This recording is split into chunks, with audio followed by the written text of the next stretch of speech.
Bonjour à toutes et à tous et bienvenue sur State of Mind, le podcast qui vous apporte de la paix à votre esprit. Aujourd'hui, j'aimerais partager un message essentiel, un message qui, je l'espère, résonnera en chacun d'entre vous.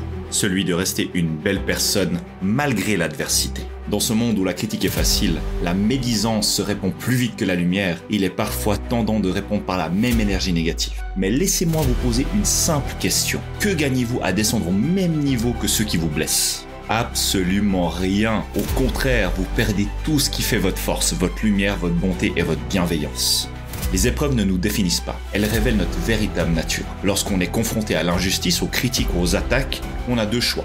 Soit on répond par la haine, soit on décide de s'élever au-dessus de cette négativité. Et c'est bien précisément ce choix qui fait la différence entre une personne ordinaire et une personne exceptionnelle. Vous avez sans doute déjà vécu ces moments où on vous a mal jugé, où on a cherché à ternir votre image, où on a voulu vous voir tomber. Pourquoi ? Parce que simplement ces personnes ne supportent pas de voir quelqu'un réussir sans tricher, sans blesser ou sans manipuler. Elles projettent simplement leur propre insécurité sur vous, mais ce n'est pas votre problème, c'est le leur. Il ne faut pas se méprendre. Être une bonne personne ne signifie pas d'être naïf ou faible. Cela signifie simplement d'avoir assez de force intérieure pour pas laisser l'extérieur vous corrompre. Ce n'est pas facile, mais garder son intégrité quand tout pousse à la vengeance, la colère, au ressentiment, c'est un combat quotidien. Mais c'est un combat qui en vaut la peine. Lorsque vous choisissez de rester bienveillant, même face à l'injustice, vous envoyez un message puissant. Je ne suis pas comme vous, j'ai des valeurs et je ne suis pas manipulable. Croyez-moi, cette force-là finit toujours par triompher. Les personnes malsaines vous attaqueront toujours, non pas parce que vous êtes en tort, mais parce qu'elles ne seront jamais à votre niveau. Elles aimeraient tellement avoir votre force, votre éclat, votre sérénité, mais elles ne savent pas comment l'atteindre. Alors, elles tentent de vous salir, en espérant que vous finissez par tomber dans le même piège qu'elles.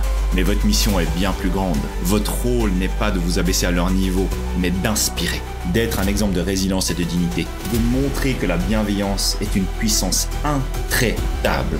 Alors aujourd'hui, je vous encourage à prendre cette décision, celle de ne jamais laisser la haine éteindre votre lumière.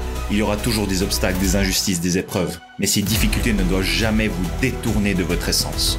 Soyez cette personne qui, malgré la tempête, continue à offrir le sourire. Soyez cette personne qui, malgré les critiques, répond avec sagesse. Et soyez cette personne qui, même face à l'adversité, choisit toujours l'amour plutôt que la haine. Car au final, ce ne sont pas les attaques qui définissent votre valeur, mais de la manière dont vous choisissez d'y répondre. Et si vous répondez avec dignité et bienveillance, alors vous avez tout gagné.